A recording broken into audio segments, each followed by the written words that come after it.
Ya recibió el ok, silbato a la boca, pitazo inicial.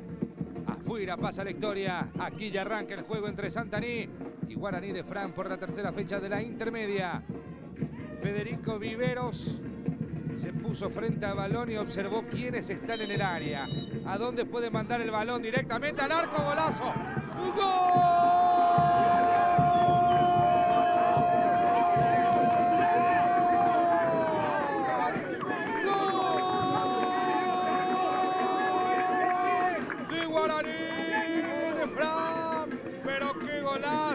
Armando dice, tenían que haberse quedado ahí, tenían que haberse movido, tenían que haber saltado.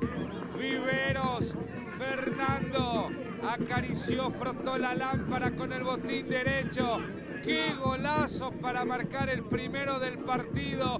Para darle los buenos días al conjunto santaniano. Guaraní de Fram 1, Santaní 0. Florencia Áñez pudo parar bien la pelota igualmente Antonio Samaniego. El envío que fue al área. Se equivoca José Carlos Báez. Viene, define, gol. ¡Gol!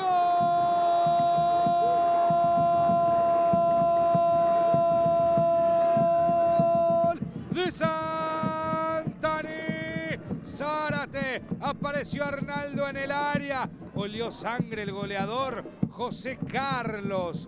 José Carlos se arroja al suelo. Regala esa pelota, le deja servido. Morel no pudo hacer absolutamente nada. Y a los 23 minutos, casi 24 del segundo tiempo, por fin embocan el arco los muchachos de Santaní. 1-1 a orillas del Tapiracuay. Días de espada, señoras y señores.